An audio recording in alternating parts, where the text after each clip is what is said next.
Bad and Barred. Abby and Kendall in the house. What's up? So just as a quick disclaimer, nothing that we say here is intended to be legal advice for your individual situation. And as per usual, we advise that you consult with a licensed attorney in your state if you are in need of legal advice.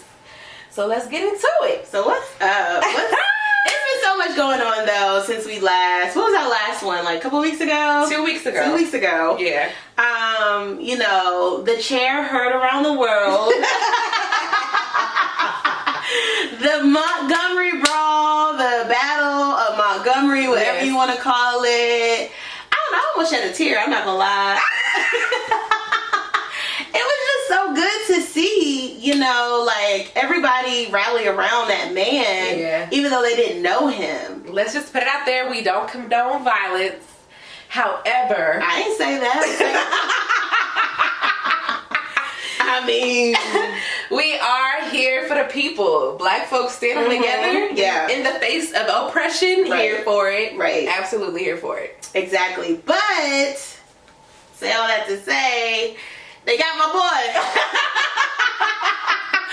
Free my mans, okay? I just saw in Shade Room, he just, I think either turned himself in or they finally got him, arrested him. Do you think he should go to jail? That's a tough one. Ooh, that's a real tough one.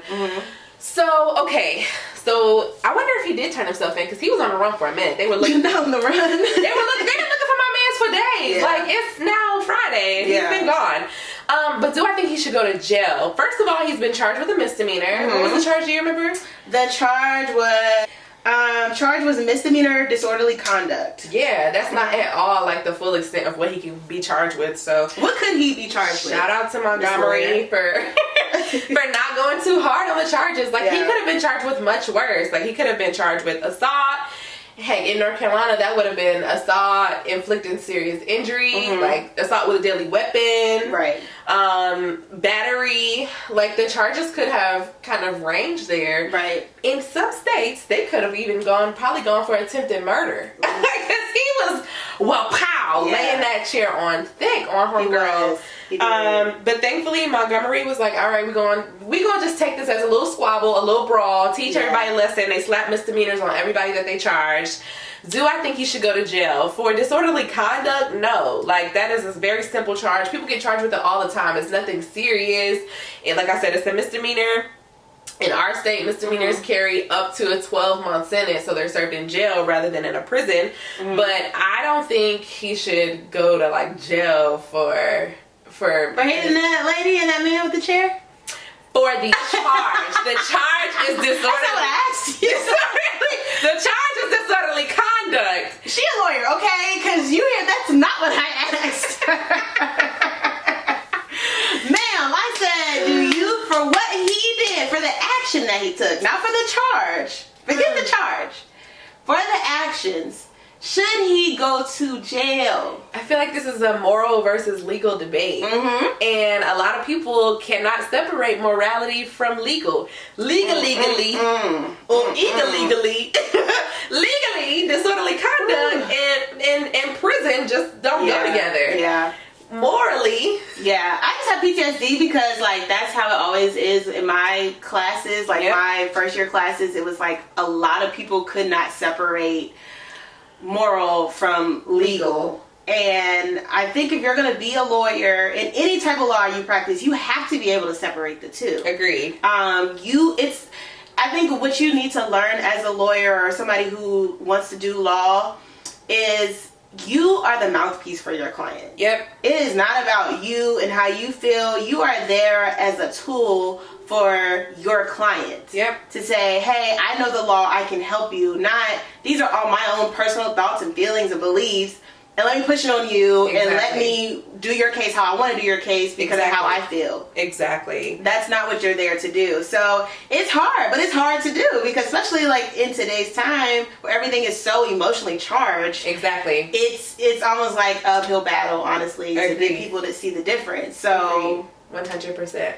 I don't know. I mean, he tore them up. So Yeah, I mean, homeboy gotta pay some type of price. But it was a misdemeanor, so he, it's not gonna be too much. Okay, let's talk about it for a quick second. I know we are over on our time because we're at the 7-minute mark. However, I do want to talk about legally why several other people could have not been charged. Like those black people who immediately came to the black man's defense. There is a law that says I can defend others. Like if I see somebody if I see you getting jumped, right, legally I have the right to come to the defense of you because there's unequal force being applied upon you and you cannot defend yourself. So self-defense is an adequate defense in criminal courts, but defense of others is as well. So when that initial jumping happened and those initial few black men came to his defense, I think they would have a good defense in court to say that they were coming to the defense of the original black security guard that was being jumped. Right. Homeboy that is wailing the chair. Yes, you can have self-defense, you can have defense of others, but you cannot use more force against that person than they are using against you. Correct. So if Aviance sees me getting beat up and she comes and shoots the person that's beating me up, Aviance is going to jail. You cannot do that. Yep. That is not justified in this situation. You can only use the amount of force that is already being applied, or then you become the aggressor in the situation. Correct. And you can end up in jail, and the person that you hit could not be in jail. Correct. So it's very weird how that works. But I feel like that leads us into criminal versus civil. Like we've been talking about the Supreme Court opinions and different things that are happening, but we wanted to start, give us a new start to be like, listen, this is what things are. Right. We've realized we haven't really laid the foundation. Yeah. And we need to do that. So this is the episode for us to do that. All right, well, let's jump into it. And so there are these court systems that we look to, that we think about when we say justice. Like when we want to get justice, we think of the courts, even though, I don't necessarily always agree with that because everything can't be handled in court. Anyways, we have the courts. And the courts have two separate processes or procedures that you can go to get relief for something, to get the justice that you're seeking. We have the criminal courts and we have civil courts. So when you think of the criminal courts, that is not a situation where you are suing somebody or somebody being sued. The criminal courts are where you go for when you have been charged. The state has a district attorney who represents the interest of the state that is bringing those charges. So a lot of people get confused because they say, I got a case in court or whatever, like I've been sued. Yeah. You cannot be sued criminally. Civil actions is where you are sued. So do you want to talk about civil? So how I understand it, because I'm in law school, so the way I understand it is criminal punishment. Yeah. Go to jail. Yeah. It can be money if you have to pay fines or things like that, but it's punishment, some form of punishment. Right. Civil is money. Right. That's all it ever is. You cannot go to jail for being sued from someone civilly. Right. It's only money. And so, but you can be sued civilly and held criminally liable for the same offense. Now that's where it gets really tricky. I think the best example that I like to think of is OJ. I know that's past some people's time, but for me, that's just how I understand it, because everybody knows famously that OJ was acquitted of his charges. Right. For his criminal charges. But what a lot of people don't know, or what some do know, is that he still was, the family of his wife, his deceased wife, sued him. And they were able to get money against him for the wrongful death of the wife. So he was found civilly liable and had to pay them, because the burden of proof is different in a criminal court and a civil court. Yep. In a criminal court, the state attorney, district attorney has to prove beyond a reasonable doubt that you committed that crime. Yep. Meaning there is no doubt in anybody's head that you are the person that did that. Yep. And that can be difficult. It's very difficult. Very difficult. But civilly, all you have to prove is more likely than not, you were the one. I'm not really sure, but who else could have done it? Yeah, that's called beyond a preponderance of the evidence. Right. That's the standard in civil court. So more likely than not, as people say, it's most likely that you did it. So the standards are different. Right.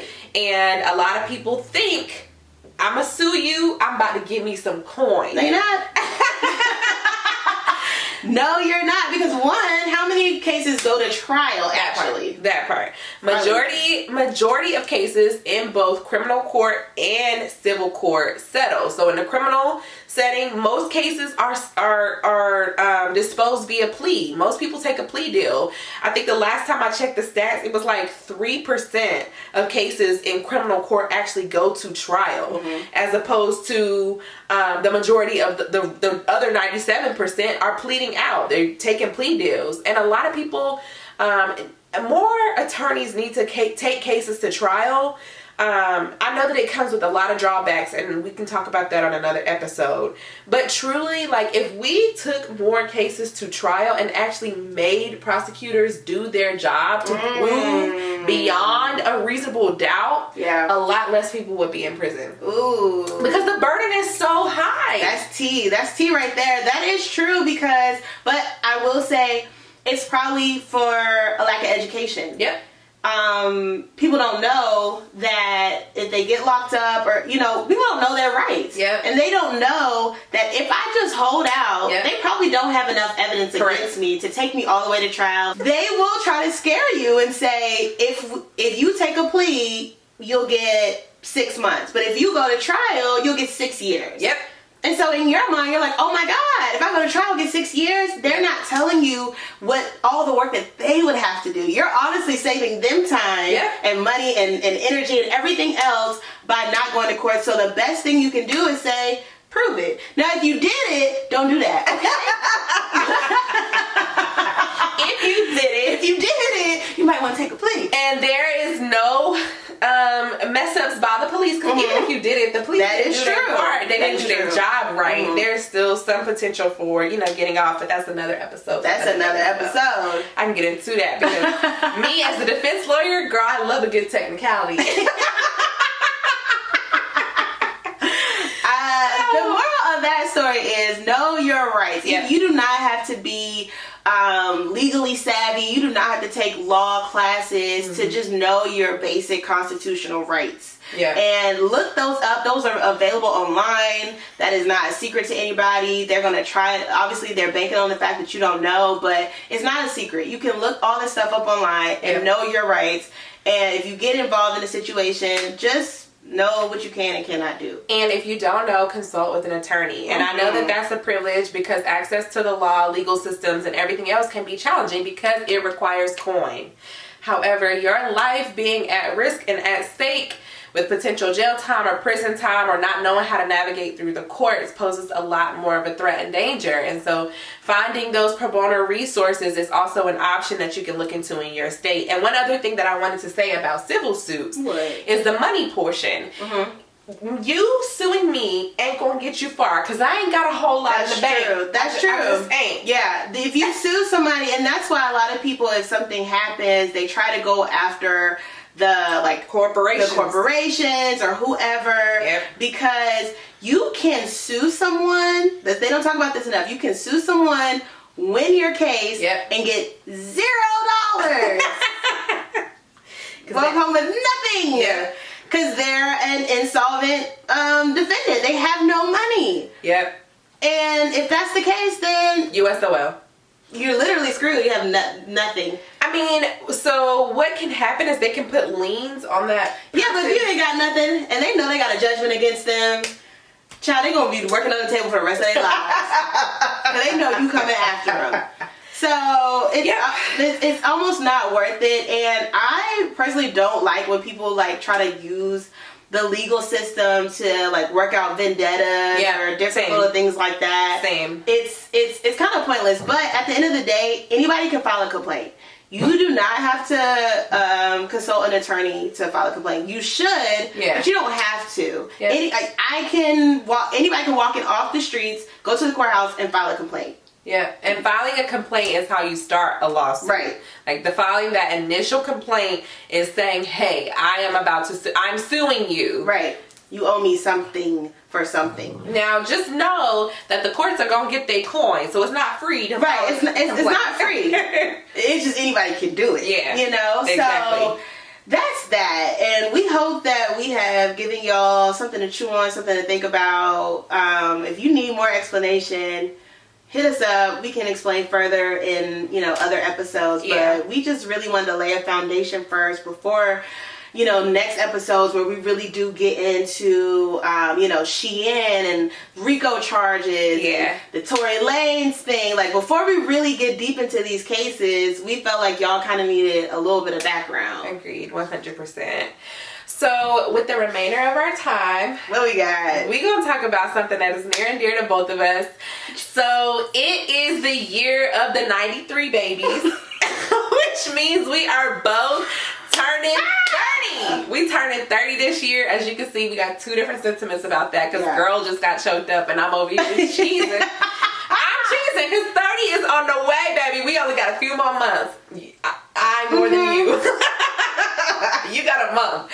A good month and some change, and 30 is on its way. So let's get into girl talk. Girl talk. With what this means, how we feeling about 30, and what it's going to look like and feel like and be like. I know that many of our friends have already turned 30, and that's been like a thing. Yeah. So we all turning 30 right now. We are, and I don't know, 30 to me feels like Cinderella, like you got till 12 o'clock to find your man, and when the clock hit, you turn it back to a pumpkin, bitch. Go home, wrap it up, it's done. So 30 is like looming over me. Yeah. Like, oh my God, I don't have all my stuff together. Yeah. And 30's coming. Oh my gosh, that's so sad. Says the completely married woman with a baby, with a career. Like, she's got other things that 30 is supposed to bring. I just hate the societal norms of like, by this age, by that age, we have to do this, we have to have that. Yeah. Like, by 30, you gotta have the husband, the car, the kids, the house. Admittedly, I do have those things. But then there's a certain part of me that, like, also feels like I missed out on the things that you've gotten to do. Like, I feel like 20s are the time to get to know yourself. Like, 20s are the times where you do exploring, you traveling, like you trying different career things, you doing different stuff. Yeah, 20s is for exploration. And in my 20s, I was so very much caught on like career. Like, I gotta. Yeah. That I feel like I missed out on a lot of the exploring and like the casual dating and just like you've gotten to get up and move to a whole city and then got up and moved to a whole nother one just because you wanted to. Like, you know what, I ain't really feeling this job, I'm gonna do this. Or you know what, like, I'm ready to go to law school now, I'll get up and move. Me, I was very much like, all right, I graduated from undergrad, girl, I was 21 in law school. Very young. Who does that? I was the youngest person in my class and everybody was like, oh, I took a couple years off and I worked here, did this, did that. And I'm like, nope, I got to get the success, got to get it right now. And now I have the success and I feel like a part of me wishes, this is going to sound crazy. I wish that I was 21 and had just been a bartender. Just to know, like, something other than like school. Yes. Yeah. All I know is school and work and like the American way, because that's what I was told. Like, this is what the path is. This is what you're supposed to do. This is what success looks like. Right. And versus me, where I had all those, like, we're very much on the opposite side of the spectrum. I did all those things. I worked in bars. I was a server throughout college. I would have a good time. I lived in so many different cities. Like, worked different jobs and have casually dated, all this kind of stuff. But I think my thing is just like, yeah, I did all that. And now, you know how people say like, oh, you're young, you got time. But then at some point, then they're like, oh, when you gonna, like, I feel like I went from like yesterday, now you got time to, what you doing? You should be married, fully pregnant by now. Like, what was the in-between? There had to be between. I feel like now I should be stable. And you can't go from that wild, it wasn't like I was living a wild life because I still was very gainfully employed. Right. But you can't go from that sporadic moving around type of life to then all of a sudden be like, okay, now I want to be settled and I want to have this family unit. Where are they? I have to find the man. I have to, it doesn't just come because you decide that you're ready now. Yeah. So it's hard. And it's crazy that, again, society defines what we should do. Mm-hmm. Like, my therapist has tried to get me to eliminate the word should so many times. And still, I can't. I feel like I should be further along in certain aspects and areas of motherhood. I feel like I should have a schedule and a routine by now. And my child just be running wild all over the place, truthfully. And every day is a day by day we go see type of thing. Yeah. But we've shouldded our way into all of this anxiety and worry because now it's as 30 is approaching, it has contributed to some of the decisions that you've made. It's contributed to your outlook on things and the way that you moved. And so it's why are we putting all this pressure on ourselves as opposed to how I'm trying to see 30? Which is it's a new outlook. It is a rebirth. When I'm turning 30, it is a start over. It is a fresh, a whole new thing. You know how people be 20 is the new 30? I don't necessarily say that. 30 is 30. Yeah. And I feel I just get a fresh start. But how? You keep saying that and then you don't elaborate. She's like, I'm gonna have this fresh start. I'm like, is the baby gonna disappear or something? No. You're gonna wake up on 30 and everything is gonna be exactly the same. I told Dan, there's my husband. I told Dan that I was gonna create a new character. I'm gonna see myself as a character, and I'm gonna create a new character. Not a new personality because I'm gonna still be me. Who is this character? Please explain to me. Audience 2.0. Okay. All right, sure. I am going to actually do shit that I enjoy. I have never genuinely done shit for me that I've enjoyed. I've always been career. I'm gonna find me a man. I gotta find a husband. Okay, I gotta have the husband. I got him now. It's time to have the baby. I am really about to do stuff that I enjoy. Okay. And what that means, I don't know because I've asked my mom that, and my mom is now approaching a new decade in her life, and I said. Also, my mom was a young mother, and I was like, Mom, what have you done for yourself? If you look back over your life, what have you done that you really enjoyed? And she was like, honestly, I don't know. I've always lived my life to the service of my husband, my children, my church, my community, that is me. I'm very much community oriented. I'm very much in service of my sorority, my restorative justice work, my job. I'm I gotta pursue justice for other people. I gotta serve other people. I have to be a good mother, be a good wife. I gotta do all the things. And now I'm approaching 30 and I don't know what I like. Yeah. I don't know what I enjoy. I was looking at one of my friends on Instagram and she's single and 30 and girl just started taking guitar lessons just because she could, because she can, and there's nothing that's prohibiting me from that besides the fact that I'm living my life to the service of others at all times.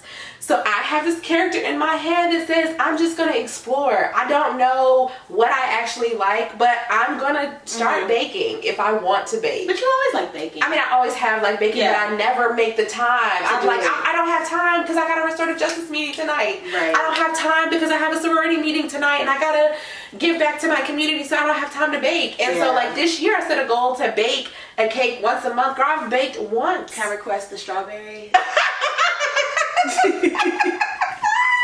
Just these little strawberry cupcakes. I don't know, they good. They are good. So, put me in or those since you're breaking it all. Since you're finding yourself, let me help you. Let me get you started. Okay? I got you. I think that's funny how you say that because it's just weird how we turn into our mothers even though we are I'm not gonna be her. I feel we both were very much, our mothers are both forces of nature. So we both were we don't want to be our mothers. But we just find ourselves turning into that. Because I feel my mom even though her and my dad have probably been together as long as your parents had, my mom still didn't have me till 31. See? Because she was just like, yeah, even though she was with my dad since they were like in high school, she was like, I'm gonna do what I need to do. That part. I'm gonna graduate. Let me go to school. Let me figure myself out. Yep. So they didn't even get married till like 27, 26. Really? Yeah. Oh, and my parents went to prom together. Like, they were high school sweethearts, but they did not do that like Russian thing that my mom was very adamant about. Like, let me do what I need to do first. And then, you know, I mean, granted, she had the man waiting for her already, who she kind of knew wasn't going nowhere. But also, I asked her before, like, yeah, he didn't have to wait. You know, I loved him and I wanted to be with him, but I wasn't also going to like compromise myself. Wow. To be with him.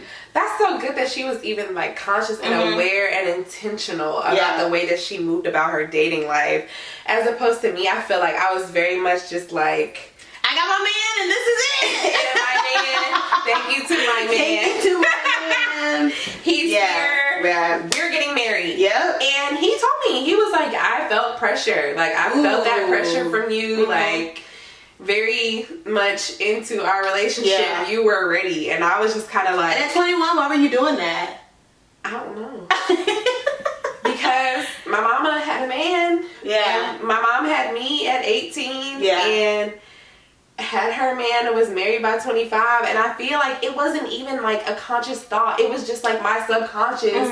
Like, by 25, I have to be married. Yeah. And guess who was married by 25? Like, I literally did the exact same thing, minus the teen pregnancy, as my mom. Like, I had the marriage, and then my mom got pregnant with my sister right after. Right. You know, it was only 2 years for me, but I feel like even those 2 years didn't really count because it was in COVID. So I didn't even get 2 years to like just be married and like live and explore a little bit prior to having a kid. And so I feel like it was this like subconscious timeline just ticking in my brain that was like, all right, you know, we're nearing this point. And I don't even know if I can say that it was like pressure from my mom. She very much was like, you're gonna find you a man. Like, that's something that she's always been like advocating for, has told me, girl, you're gonna find you a man. Yeah. You know, and now she's even starting like to, I don't know if she does this with my sister, but me and her have conversations about like, you know, your sister's going out to the real world. You know, I'm just wondering what the dating landscape is like for her. And I'm, you know, just a little nervous because school is where you find your man. Oh, so she feels like she passed her prime, huh? Well, I don't know if she feels like she's past her prime. It's like, where is she going to find him? Yeah. Because both of y'all, like, I found my man in school. And like, but you found him in law school. Right, yeah. And she found her man technically in high school, but school is like the place for the menses. That is true. And now my sister's like, I'm not going back to school. I don't intend to go to grad school. And my mom like expressed to me that she's like, okay, like, so what's she gonna do? I said, you can't find a man.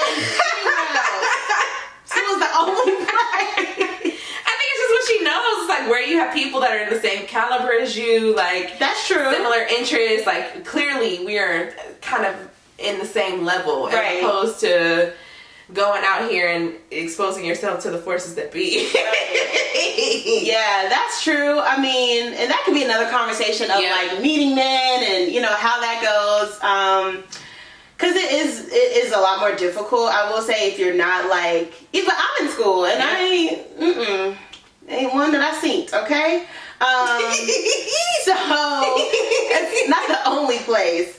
But obviously, you always want to have somebody that's equally yoked. Yeah. I think that's what your mom is trying to get at, like making sure that you're with somebody that's equally yoked. Yep. But you can be in school together and he still not be that person. So that's just that. But girl, I think we've been past the time. No, we're only at 32 minutes, which means we did a great job. Oh wow! Yeah, we did a good job this time. So we can wrap this thing on up. 30 is coming, whether we like it or not. Whether we like it or not. I think what I'm gonna, because my 30th is in a month. So I'm trying to just remind myself, and it's literally a daily thing of like, you don't have to eliminate the shoulds. Eliminate the shoulds.